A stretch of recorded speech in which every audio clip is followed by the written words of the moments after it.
O Saber Direito desta semana é com o professor João Carlos Campanini. Ele traz um curso sobre direito militar. Durante as 5 aulas, Campanini fará um panorama sobre o direito constitucional, direitos humanos e processo penal militar. O professor ainda falará sobre a competência da Justiça Militar da União e dos Estados, da inadmissibilidade das provas ilícitas, presunção de inocência, habeas corpus nas transgressões disciplinares, pena de morte e sobre os mais famosos crimes militares do país. Assista agora a aula 5.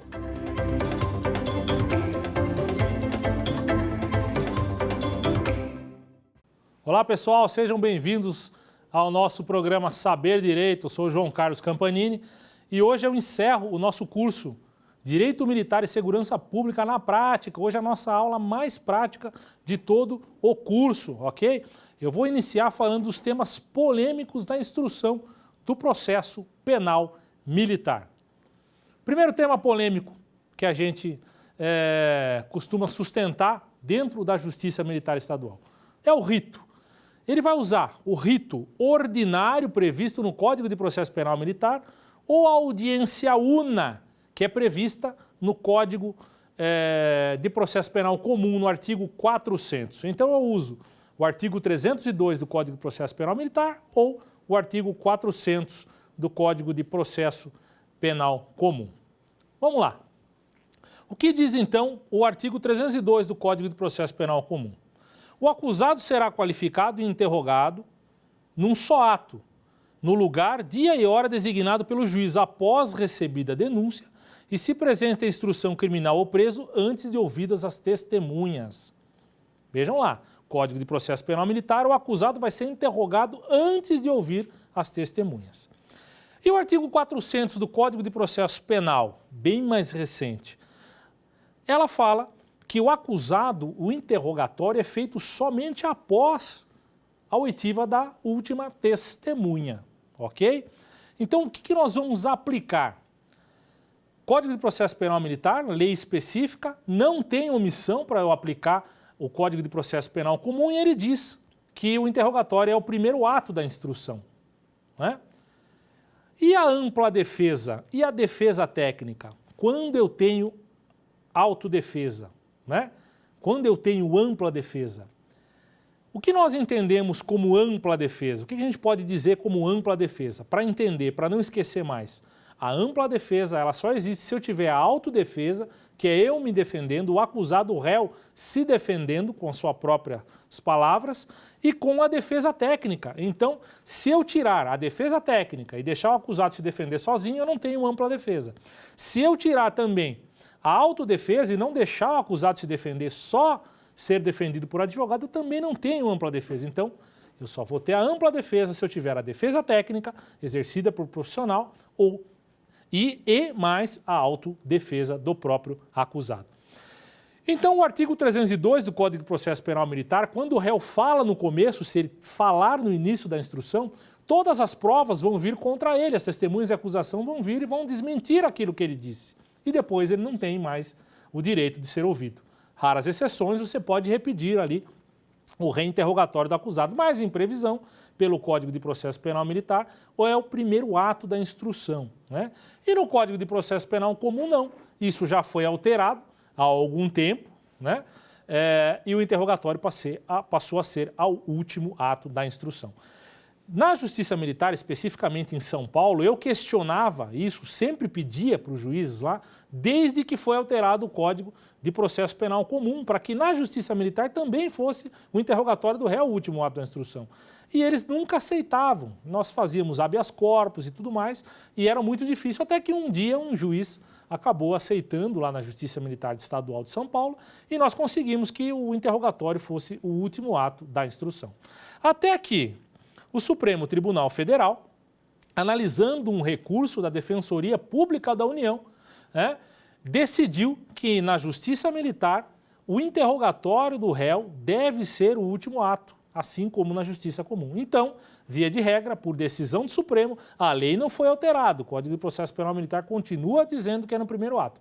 Mas por decisão do Supremo Tribunal Federal, nós temos que a ordem, o correto agora, né, eles fizeram um acórdão, fizeram uma modulação de efeitos no seu acórdão e a ordem é que os interrogatórios na Justiça Militar também sejam feitos por último ato, para preservar a ampla defesa, a autodefesa do acusado, que ele responda depois que toda a prova foi colhida em seu favor ou em seu desfavor.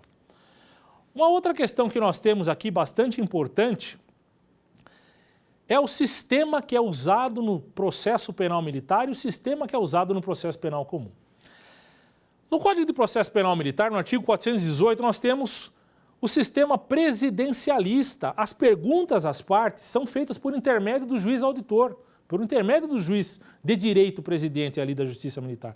Então, o advogado, o Ministério Público, ele pergunta: Excelência, eu gostaria que perguntasse a testemunha tal coisa. É um sistema presidencialista. Você pergunta para o juiz e o juiz repergunta à testemunha. No processo penal comum, vige o princípio do cross-examination, exame direto e cruzado, que é muito importante, são os debates. A parte, Ministério Público e Defesa, fazem perguntas diretas para a testemunha. O senhor estava no momento do crime, o senhor viu o crime? Eu não faço a pergunta para o juiz, eu faço direto.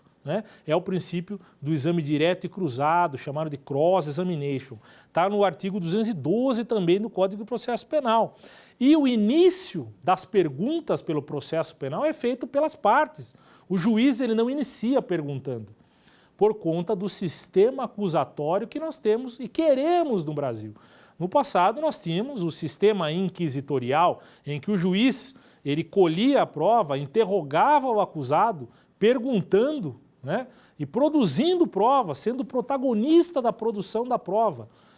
Hoje se entende pela boa doutrina, boa jurisprudência e até pela alteração do Código de Processo Penal Comum, que o juiz ele não pode ser o protagonista da produção da prova. Então ele inicia a sessão, ele pergunta diretamente ao Ministério Público se tem perguntas para a defesa, para as testemunhas, depois a defesa faz a pergunta para aquelas testemunhas, isso se forem testemunhas arroladas pela acusação. Quando as testemunhas são arroladas pela defesa, a pergunta direta primeiro da defesa, depois da acusação, e o juiz, ao final, se tiver dúvidas, ele também pergunta para sanar algumas de suas dúvidas. Ele não inicia no processo.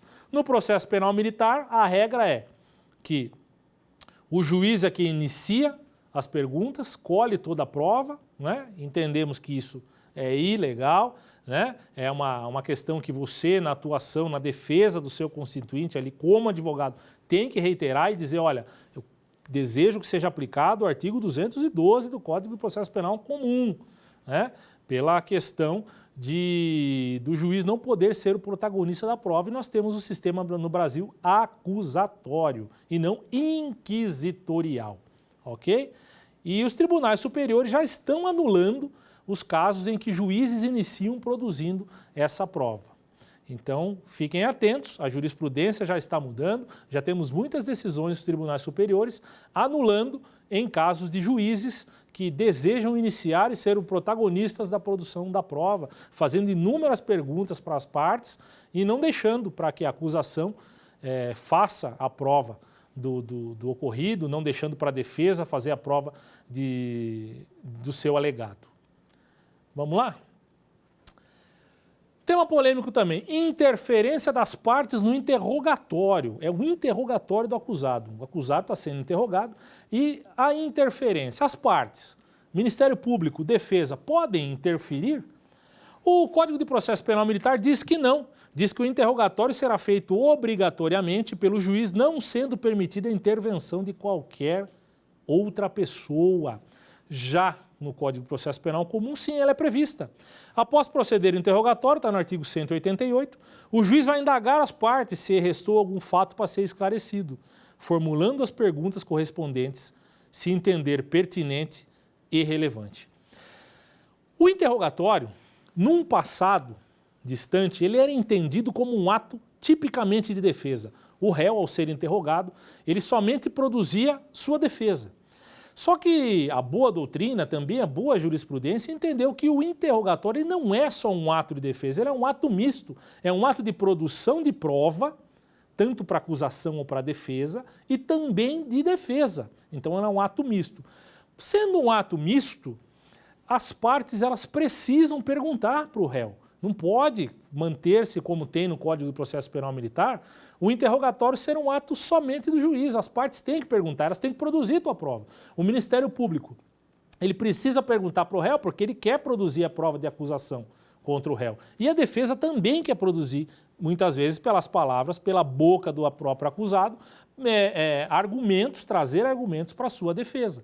Então, se você estiver atuando na Justiça Militar e o juiz não aceitar que você pergunte para o seu cliente, ou você, promotor de justiça, se o juiz não deixar que você pergunte para o réu na Justiça Militar, tem que questionar, tem que dizer que quer que se aplique o 188 do Processo Penal Comum, porque o interrogatório ele não é só um ato de defesa, ele é um ato misto, também de produção de prova, tanto acusatória quanto defensiva.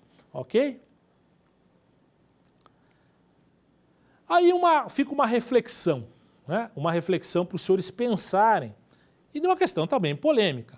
É possível a interferência da defesa de um réu no interrogatório de um corréu? Vamos lá. Olha que interessante. A defesa. Eu estou fazendo a defesa do soldado Paulo. Meu amigo, um outro advogado, está fazendo a defesa do cabo Pedro. Eu, na defesa do soldado Paulo, posso fazer pergunta no interrogatório do cabo Pedro?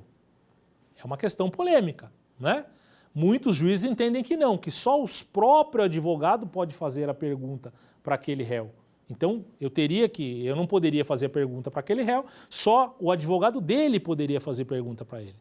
O STJ, no HC 197892, diz que sim, que é previsto sim, exatamente pela situação que eu acabei de explicar aos senhores. O interrogatório é um ato misto de defesa e de prova. Então, muitas vezes, eu preciso fazer uma prova em favor do meu cliente e que o conhecimento dessa informação só o corréu tem. Então, eu sou obrigado, sim, e tenho o direito de perguntar para o corréu. Tenho o direito de perguntar, sim, para o corréu. Mas e se for um caso de dois réus, um acusando o outro? Eu tenho o direito de perguntar para o corréu, para muitas vezes pegar ele na mentira ou algo do gênero, mas ele também tem o direito de se negar a responder para mim. Ele pode dizer, né, é o que a doutrina hoje, a jurisprudência sustenta, do interrogatório seletivo, em que é direito de todo réu responder as perguntas para quem ele desejar. Se ele não quer responder as perguntas da acusação, ele não responde. Se ele não quer responder as perguntas do advogado do corréu, que vai colocá-lo numa situação de prejuízo, ele também não responde. Então, o STJ diz que sim, a defesa de um réu tem direito de responder para o outro, perguntar ao corréu, sim, mas, né, agora trazendo novos elementos para os senhores aqui, aquele réu também não é obrigado a responder a pergunta do outro advogado do outro réu, se essas perguntas forem o prejudicar, ok? Uma outra questão também polêmica que eu vou trazer para vocês aqui, para refletir também. E o réu, ele pode assistir o interrogatório do outro réu? Eu tenho dois réus, não é? São corréus no mesmo processo, estão acusados dos mesmos fatos. Um pode assistir o interrogatório do outro ou não? O que diz a lei? Código de Processo Penal Militar 304, artigo. Se houver mais de um acusado, será cada um deles interrogado separadamente. E o 191 do Código de Processo Penal Comum, a mesma coisa. Havendo mais de um acusado, serão interrogados separadamente. Aqui nós não temos nenhuma colidência. Os dois códigos, Processo Penal Comum e Processo Penal Militar, dizem que os acusados devem ser interrogados de forma separada. O Supremo Tribunal Federal, no HC 111.567, já disse que não importa. Como o interrogatório é um ato misto, tanto de prova como de defesa, o réu tem direito de ouvir o interrogatório de outro. Mas alguns vão pensar, poxa, doutor, mas o juiz está certo de separar, a lei está certa de separar, né? Ela prevê que não pode. Por quê? Porque os dois acusados, se um ouvir o interrogatório do outro, eles vão combinar a versão. O Supremo, nesse habeas corpus, disse que não importa se eles vão ou não combinar a sua versão. O que importa é que o interrogatório, ele não é só um ato de defesa, ele é um ato de prova. E se aquela prova que tiver que ser produzida e ser de conhecimento só de um réu, o outro é obrigado a saber ele não pode ser processado e até condenado sem ter ouvido uma prova contra ele, né? Muitas vezes só sabe o que aconteceu nos fatos quem estava presente. Então eu tenho um determinado acusado, o réu. Se ele não ouve o interrogatório do corréu e o corréu mente ou inventa alguma história que pode prejudicar e ele não está vendo, como é que ele vai fazer para se defender? Não é? Então, o que nós sustentamos e explicamos até para os nossos alunos nos cursos que nós ministramos?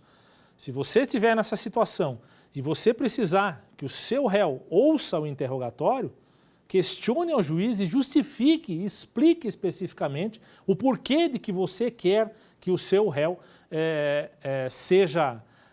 acompanhe o interrogatório do corréu, né? Explique o prejuízo, diga, olha, é um caso específico, excelência, de aquele réu estar acusando o meu cliente. Eu preciso que o meu cliente esteja presente, porque ele vai acusar, ele vai trazer elemento de prova contra o meu cliente e eu preciso que ele esteja presente, não é?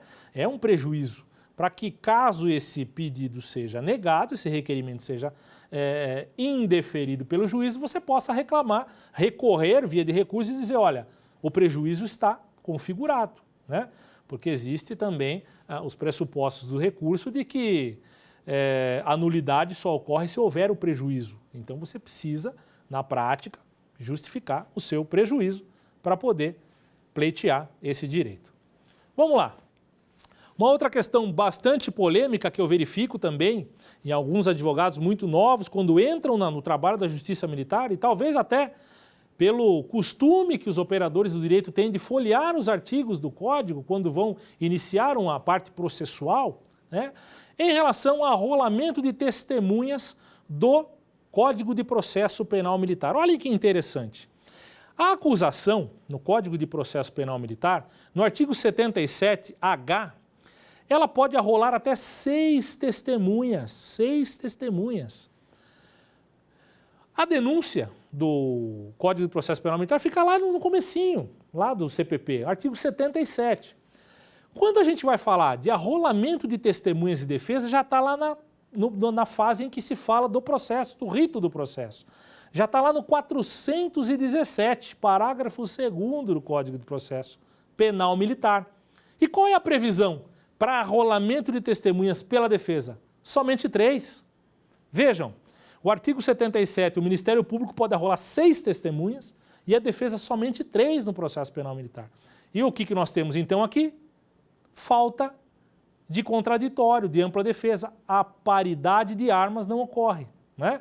Então, você que assistiu aqui o nosso programa Saber Direito, se você vai atuar na área da Justiça Militar, o Ministério Público arrolou 6 testemunhas, você entra com pedido arrolando 6 testemunhas, se o juiz negar, você diz, olha, tudo bem, o código está previsto que eu só posso arrolar 3, mas se o Ministério Público arrolou 6, eu preciso ter paridade de armas, né? Eu tenho que ter paridade de armas. O código foi feito há mais de 50 anos, né? E o nosso Código de Processo Penal Comum já prevê o mesmo número de testemunhas a serem arroladas pela acusação, pela defesa, ok? Então você vai pleitear isso, você vai discutir que tem que ter sim a paridade de armas. Se o Ministério Público pode arrolar 6, você também pode arrolar 6, sabendo que o nosso Código de Processo Penal Militar não prevê essa igualdade. Fase de diligências. Artigo 427 do Código de Processo Penal Militar. Após inquirir a última testemunha da defesa, aberta a vista às partes em cartório por 5 dias para requererem o que de direito. As testemunhas, as diligências, né? Para requererem o que de direito. O que nós temos aqui em relação ao pressuposto das partes em analisarem o processo, fazendo o estudo do processo, a retirada em carga do processo, muitas vezes ainda, né, nós temos no Brasil vários estados que já têm os processos digitais e que ficou muito mais fácil para a gente nesse sentido, mas ainda temos processos físicos que precisam para estudo serem retirados de cartório. O que a norma diz? A norma diz que quando tem corréus do mesmo fato, o prazo, né, tanto para diligência, para alegações finais, o prazo é incomum, chama-se de prazo incomum. né? Você, advogado, que precisa do prazo, que é um caso complexo, você vai pleitear ao juiz, excelência, quero que o prazo seja sucessivo, embora o código preveja que o prazo é comum, mas eu não posso fazer a carga desse processo, ficar 3 dias e o outro advogado só ficar 2 dias, porque o prazo era 5, né, para rolamento de diligências, para trazer novas diligências. Faça sim o requerimento, justifique, né, para que você possa ter seus 5 dias e o outro advogado do Correio também tenha os 5 dias. Né? Então, a advocacia ela precisa ter essa questão dessa proatividade, dessa vontade, dessa combatividade que você vai ter porque você está assistindo aqui o nosso programa.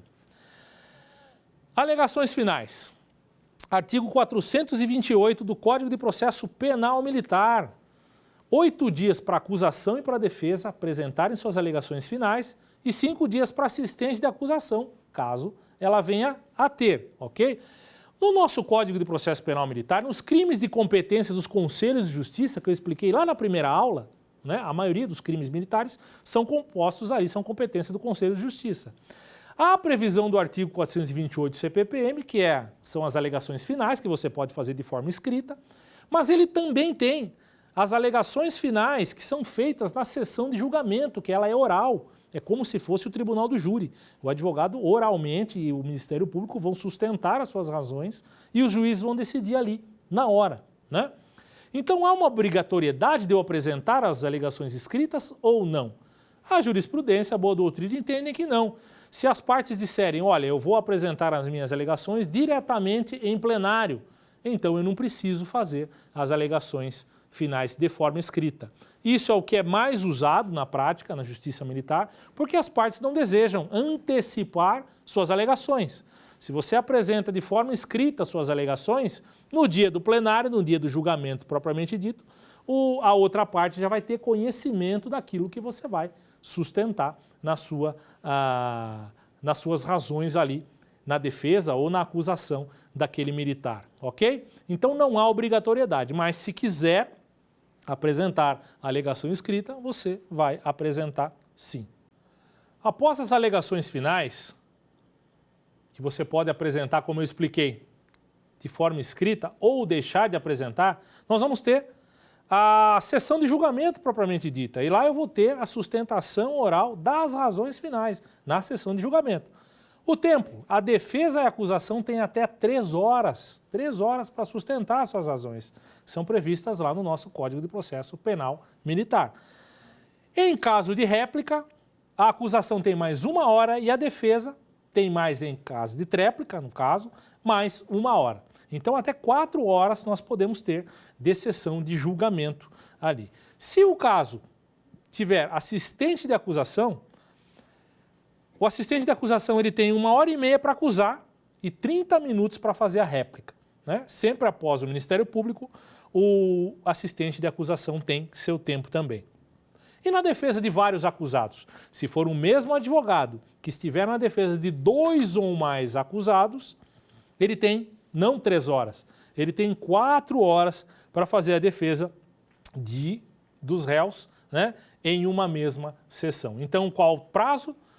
3 horas de debates, 3 Ministério Público, 3 a defesa. Caso a defesa tenha 2 ou mais acusados numa mesma sessão de julgamento, 4 horas a defesa tem para fazer a sua defesa. Como funciona a disciplina dos debates? Né? Os apartes, essa questão muito prática do processo penal militar. O artigo 433, parágrafo 8º do CPPM, dizem que os apartes são autorizados, né? Não é um monólogo, né? Existem apartes nos debates, por isso chamam debates, né? Então os apartes eles são autorizados desde que permitidos por quem esteja na tribuna e não tumultuem a sessão. Então se eu, como defensor, né, for fazer um aparte no Ministério Público, eu tenho que dizer o quê na Justiça Militar? Doutor promotor, eu desejo uma parte, o senhor permite uma parte? Se ele disser que não permite, a lei diz que ele está correto, né? Porque a lei do CPPM diz, olha, os apartes eles são autorizados desde que permitidos. E no processo penal comum, no tribunal do júri, por exemplo, os apartes, a parte está falando e você aparteia ela. fazendo um requerimento, fazendo uma pergunta, um questionamento. Os apartes no CPP, a regra é um pouco diferente. O artigo 497 diz que são atribuições do juiz presidente do júri, além de outras expressamente, regulamentar durante os debates a intervenção de uma das partes, quando a outra estiver com a palavra, podendo conceder até 3 minutos para cada parte requerido, que serão acrescidos ao tempo da última. Então, o que acontece? No júri, os apartes eles são obrigatórios. As partes, Ministério Público e Defesa, eles não podem se negar, dizer, olha, não permito a parte. Quem faz a disciplina no tribunal do júri é o juiz. Se uma parte disser, olha, excelência, eu quero uma parte, e a outra disser, não, eu não permito, o juiz vai ter que regulamentar. A lei diz que o juiz que regulamenta isso dá o prazo para a pessoa apartear e depois abate, logicamente, da parte que foi aparteada, né? Então, é diferente essa questão dos debates da Justiça Militar para a Justiça Comum, mormente ao Tribunal do Júri. E a votação? Agora vamos falar um pouquinho para vocês da votação do colegiado nas sessões de julgamento da Justiça Militar. Como que ela é feita, né? O artigo 434 do CPP dizia que a votação teria que ser secreta, numa sala secreta, mas ela teve uma revogação tácita na Constituição Federal, né? Está previsto ainda no Código de Processo Penal Militar, mas a Constituição Federal revogou de forma tácita esses julgamentos secretos. O único julgamento que permaneceu secreto pela Constituição Federal são os julgamentos pelo júri, porque é o povo. Como é o povo, né, o jurado, vamos dizer assim, leigo, né, ele não pode, obviamente, e não ficaria tranquilo e seguro se ele votasse e o réu soubesse como ele votou, né? O réu tivesse conhecimento de como o jurado votou, se condenou, se absolveu. Então, permanece que o voto secreto no tribunal do júri. Na Justiça Militar não é mais assim. Já foi um dia, mas não é mais. Hoje, o voto ele é público, em pública audiência. Terminados os debates, o juiz inicia votando, os militares também fazem o voto e depois a decisão do colegiado é promulgada, prolatada ali naquele momento. Qual que é a ordem dessa votação, do escabinato, do colegiado? Lembra que eu expliquei isso na primeira aula? Juiz de direito e mais 4 militares, ok? Um juiz de direito mais 4 militares, da força, né? Quem inicia votando após os debates? Primeiro, inicia quem? O juiz togado, o juiz presidente, né? O juiz de direito inicia votando. Depois, os oficiais iniciam votando na ordem inversa de hierarquia. Não esqueçam isso. Isso é muito importante, essa regra não pode ser quebrada. Se essa regra for quebrada, o processo é nulo, o julgamento é nulo. Por que isso?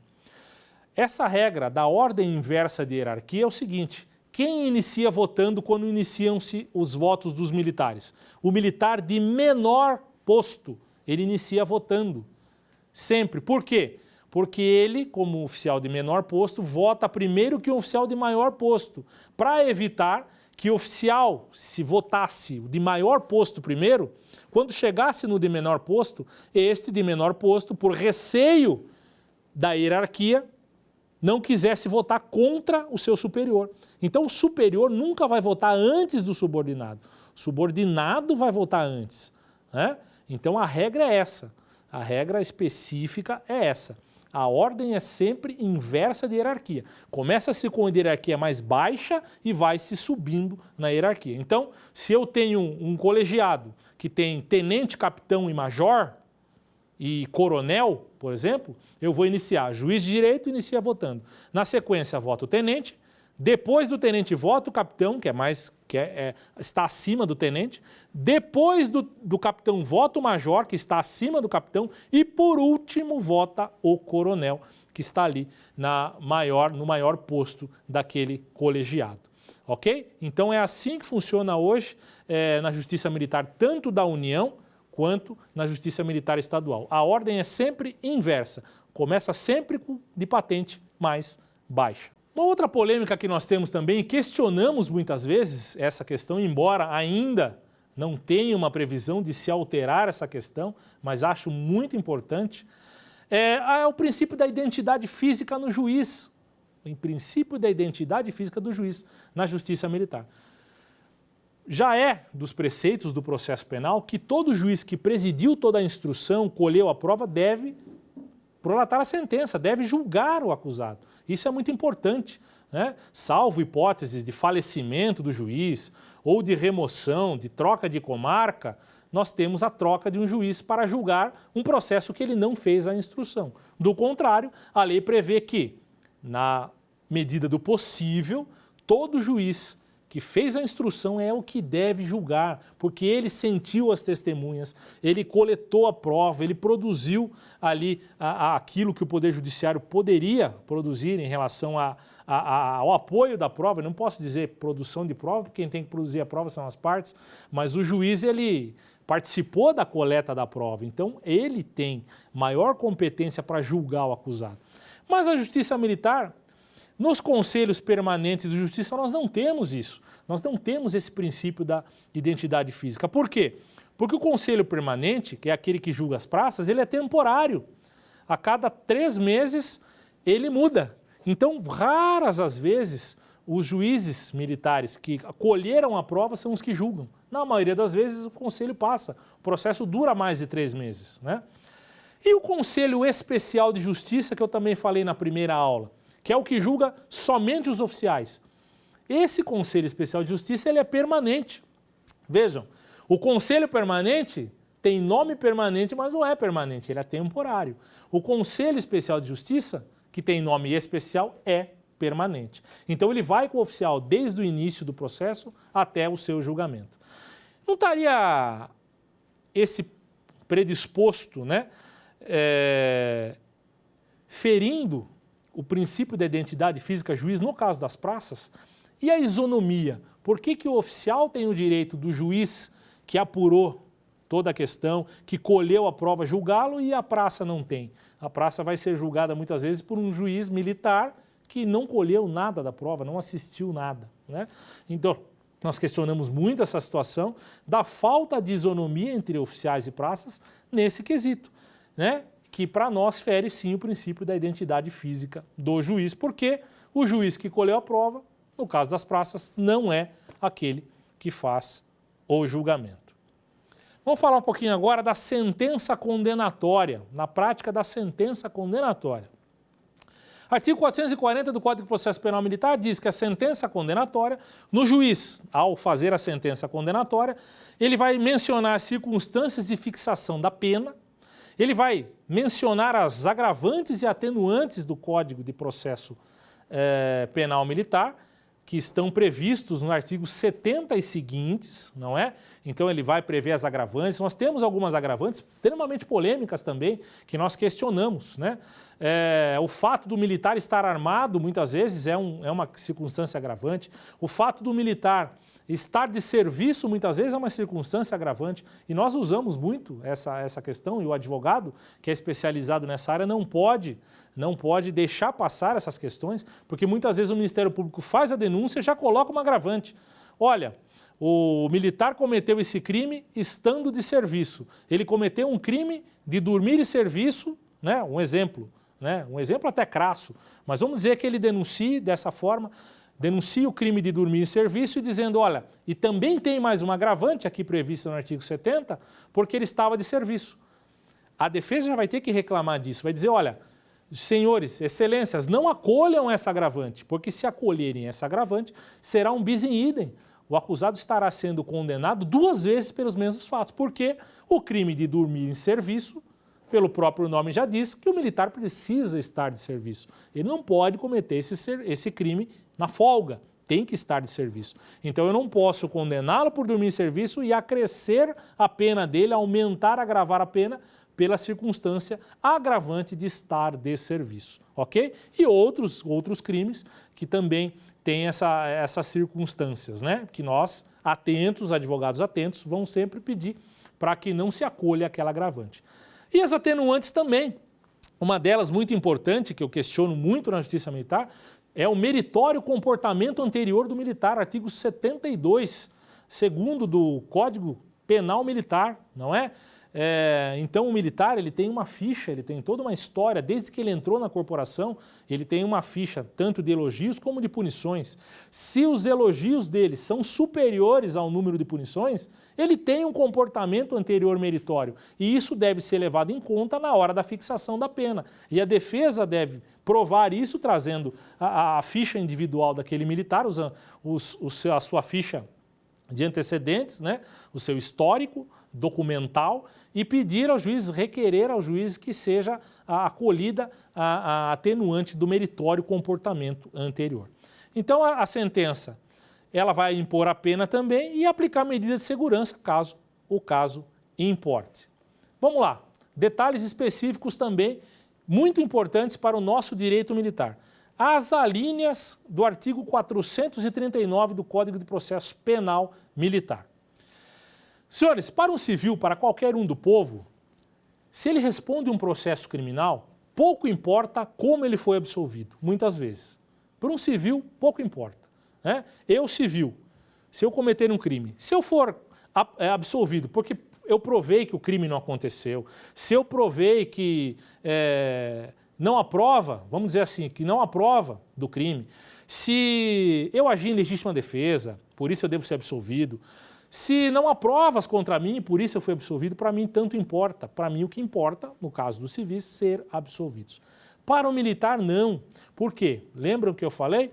O militar ele responde na tríplice responsabilidade, esfera civil, administrativa e criminal. E muitas vezes a esfera administrativa disciplinar ela é mais gravosa, gera mais efeitos na vida do militar do que o próprio pena. Existem crimes de penas pequenas que não chegam a gerar prisão. Ficam no regime aberto, né? Penas até 4 anos, muitas vezes. Regime aberto, nunca o militar acaba entrando na prisão, não chega a cumprir aquela pena. Mas aquela mesma infração gera um processo administrativo que ele pode gerar a perda da farda dele, a perda da função do cargo público. É mais gravoso do que a pena criminal que, de fato, ele nunca chegou a ficar preso sequer um dia. Né? Então, para a gente pedir absolvição, requerer a absolvição do nosso cliente, nós temos que atentar todos os detalhes e por isso tem todas essas alíneas do artigo 439. Vamos lá. A linha A. Estar provada a inexistência do fato. Primeira parte. Ou não haver a prova da sua existência. Qual que é a melhor? A prova da existência do fato. Se você conseguir absolver o seu cliente provando a inexistência do fato, a inexistência do fato faz coisa julgada na seara administrativa. Aquele que for absolvido por inexistência do fato não pode ser punido na esfera administrativa. Diferente se não haver prova da existência do fato. A falta de provas, uma absolvição criminal por falta de provas, não impede a condenação administrativa do militar, por conta da independência das esferas. Então, para o militar importa e muito a forma que ele é absolvido. Não basta qualquer absolvição para o militar ou para até funcionário público em geral, em comum, né? Que tem um processo administrativo. A linha B, não constituir fato de infração penal, ou seja, não é crime. De alguma forma você sustenta que aquele fato não é criminoso. Então ele é absolvido com base na linha B. A linha C, não existir prova de ter o réu concorrido para a infração penal. Aqui é o que nós temos, a chamada negativa de autoria. Né? Embora o Código de Processo Penal comum fique mais claro, lá no seu 3864, fique bem claro, estar provada, né, a negativa de autoria, que não foi o réu, no nosso processo penal militar nós não temos. Mas a que mais se aproxima da negativa de autoria é a linha C, né, que não há prova do réu ter concorrido para a infração penal. Então o crime aconteceu, mas não foi ele que cometeu, é a infração, é o artigo 439, a linha C, que você vai requerer na defesa do seu constituinte. A linha D, existir circunstância que exclua a imputabilidade do fato ou a culpabilidade. Né? Artigo 38, 39, todos lá do Código de Processo Penal Militar, Código Penal Militar. Né? A legítima defesa, o estrito cumprimento do dever legal, o estado de necessidade, todas essas hipóteses, se você requerer que o acusado seja absolvido nessas hipóteses, você vai pedir a linha D, ok? A linha E é a subsidiária, não existir prova suficiente para a condenação. Né? Então, é a absolvição mais genérica que a gente tem, quando o judiciário não consegue encaixar a forma de absolvição em nenhuma das outras, ele vai dizer, olha, estou absolvendo porque não há prova suficiente, a prova é frágil, ele vai ser absolvido porque a prova é frágil. Nesse caso, ele pode ser punido administrativamente e inclusive até expulso, porque as instâncias são independentes e a instituição pode decidir dizendo, olha, para mim há provas suficientes desse fato e esse fato, embora seja crime, ele foi absolvido por falta de provas no criminal. Para nós aqui há provas, as provas são robustas, o fato é incompatível e eu vou excluí-lo. Isso é questionável, logicamente, né? É complexo, mas a independência das esferas permite que isso aconteça. Embora injusto, no meu ponto de vista, pois se a seara criminal, que é mais grave, que é mais delicada e que é mais complexa, não conseguiu provar a prova, né, conseguiu ter prova da existência daquele fato, como é que a esfera administrativa consegue, não é? Então, é polêmico, no meu ponto de vista injusto, mas previsto na norma. E a linha F, estar extinta a punibilidade do agente. Pessoal, para a gente chegando no finzinho da nossa aula e falar um pouquinho de como fazer as sustentações, né? Quais são os efeitos da condenação em primeira instância? Ser o réu preso ou confirmado na prisão e ser o nome do réu lançado no rol dos culpados, o famoso rol dos culpados, né? Então, o CPPM, o artigo 449, diz que um efeito da condenação é ser preso ou conservado na prisão. Isso, na verdade, a gente sabe que hoje, né, isso acabou não sendo recepcionado pela Constituição e não é assim que é feita a aplicação. O réu não sai, por ser condenado, de imediatamente preso. Ou então, se já estava preso, permanece na prisão. Não. Hoje tem que se analisar as hipóteses da prisão preventiva. Ele estava preso na hora do momento da condenação. É necessário que ele permaneça? Se não há necessidade, eu tenho que soltá-lo. Ele estava em liberdade. No momento da condenação, ainda não se transitou em julgado o processo. Eu preciso mandá-lo para o cárcere? Não. Se eu não tenho requisitos da prisão preventiva, eu não posso, obviamente, fazer isso. Recursos após os julgamentos de primeira instância. Vejam bem. Na Justiça Militar da União, os recursos são dirigidos ao Superior Tribunal Militar, ok? Julguei, primeira instância, Justiça Militar, colegiado, Justiça Militar da União. O recurso eu dirijo para quem? Superior Tribunal Militar, que é a segunda instância da Justiça Militar da União.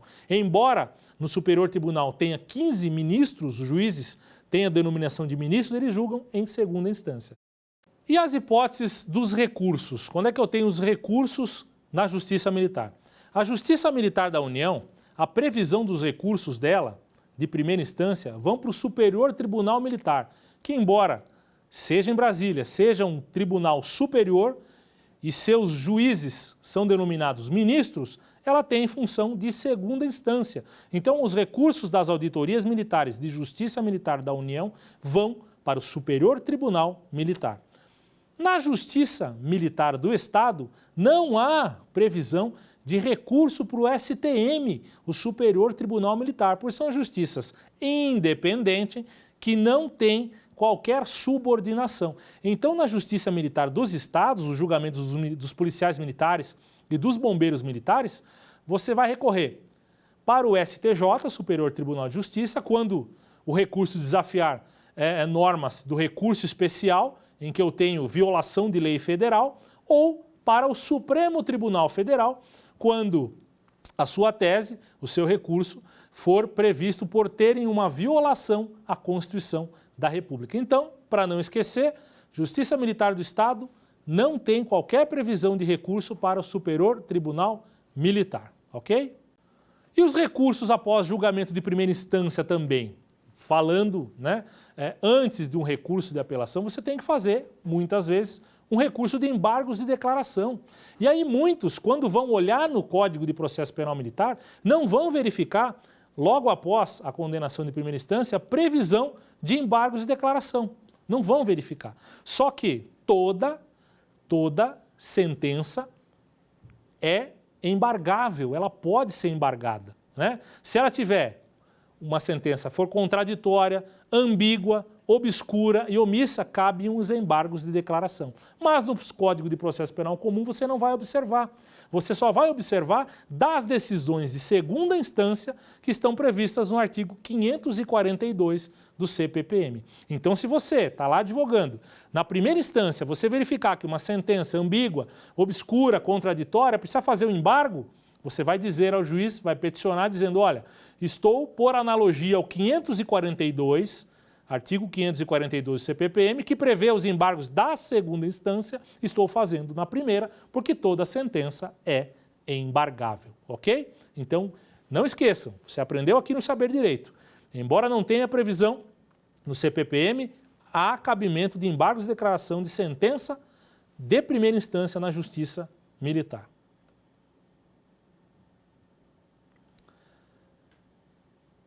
Apelação.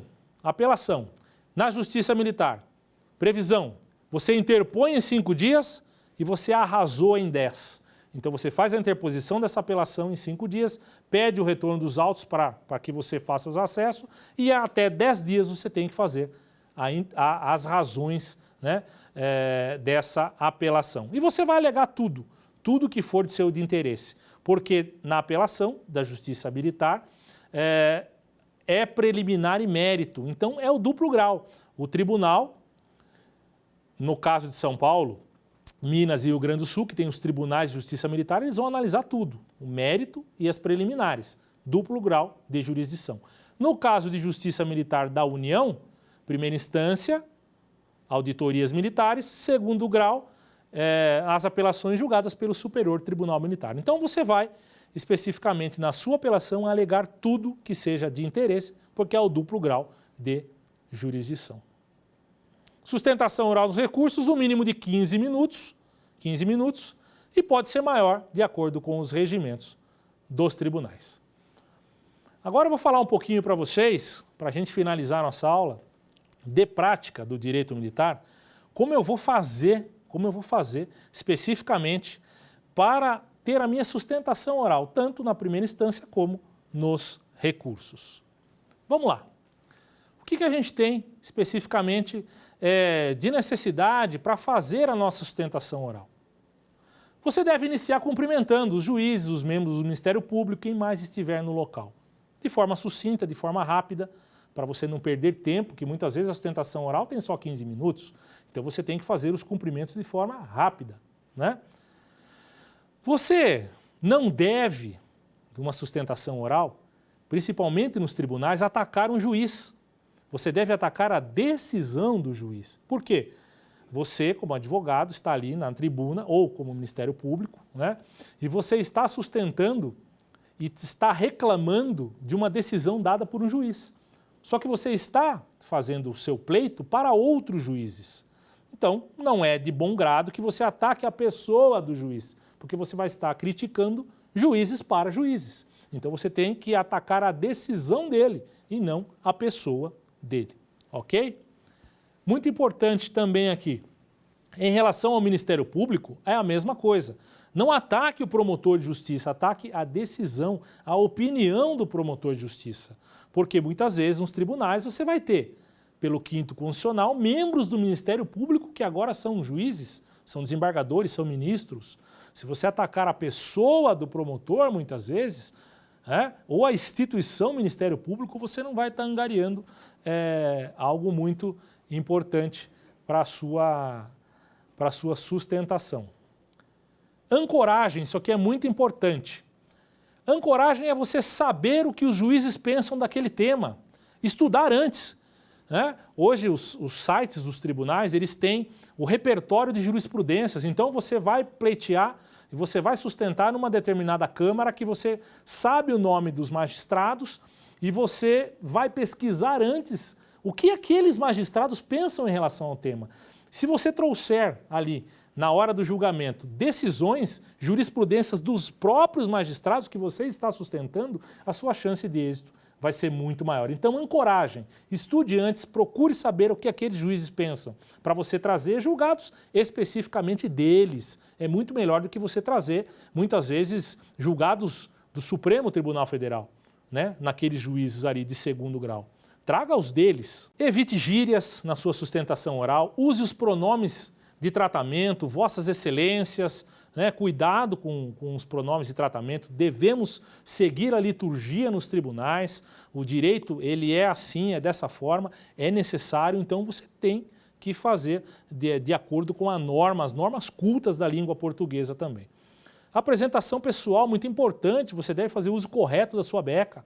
Né? O advogado usa a sua beca, tem que fazer um uso correto, com a beca fechada, né? Devidamente limpa, organizado, isso é muito importante. Evite a leitura também. Né? Sustentação oral não é ler documentos. Muitas vezes você vai ler algum trecho de algum depoimento ou alguma circunstância de alguma norma, mas evite ficar fazendo leitura. Isso cansa os magistrados. É muito importante que você tenha sua oralidade evitando a leitura. Faça sempre um discurso lógico em sequência no tempo, é muito mais fácil para as pessoas entenderem. Imagine que você está explicando, quando eu falo sobre sustentação oral para os meus alunos, eu sempre falo, olha, imagine que você está explicando algo a alguém que nunca ouviu aquele respeito. Né? E isso você deve fazer, porque você não tem certeza.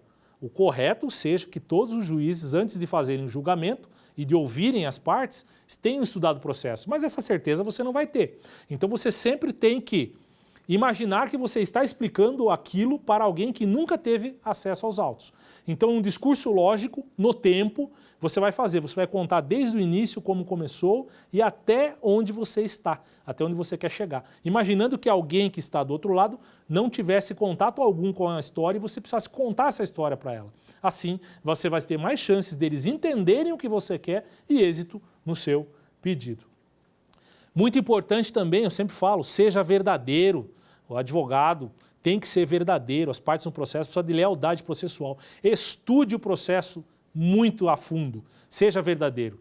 Nunca minta, não invente uma história que não aconteceu, né? Porque você pode ser pego de surpresa, ali até pelo próprio magistrado na hora do seu voto, né? E isso não é nem um pouco legal para a nossa profissão. Treine antes, muito importante, para fazer a sustentação oral.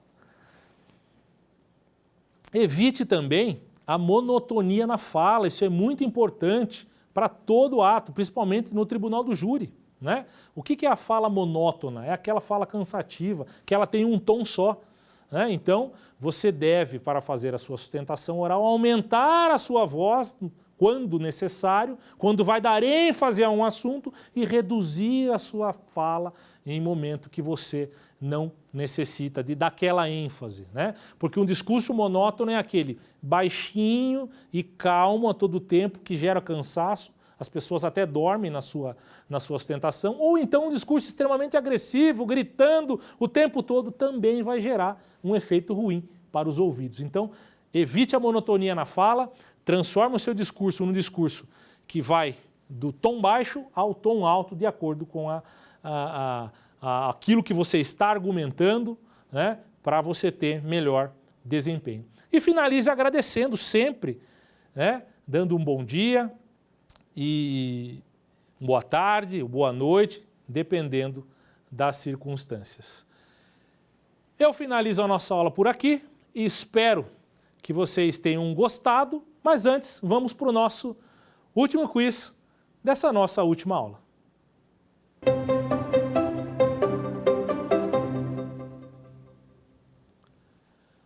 Vamos lá. A ordem de votação dos conselhos de justiça militar.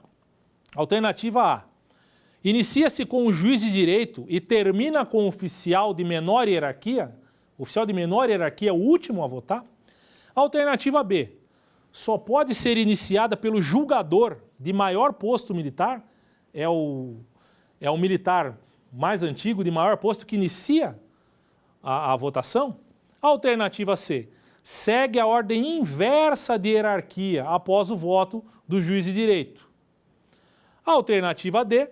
Não possui ordem, devendo votar como o conselho desejar. Vamos lá ver se você acertou? Olha lá.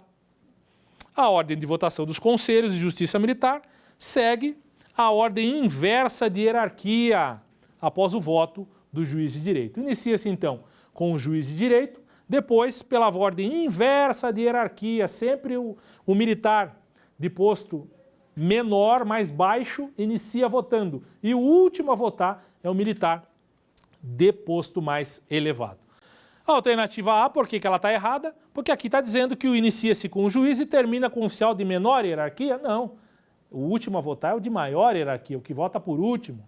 É o voto de Minerva. Se tiver um empate dos 4 juízes anteriores, é aquele oficial de maior hierarquia que decide o desempate. Alternativa B. Só pode ser iniciada pelo julgador de maior posto militar. Não, jamais. Primeiro que quem inicia a votação é o juiz de direito, né? E se ele não iniciasse, seria também o início do oficial de menor posto e não de maior posto. E a alternativa D também não está correta, por quê? Porque aqui está dizendo que não possui ordem, devendo votar como o conselho desejar. Também não, pois há previsão expressa no Código de Processo Penal Militar, com base ali no que está escrito na linha C, ordem inversa de hierarquia, após o voto do juiz de direito. E aí, acertou? Vamos lá para o próximo quiz.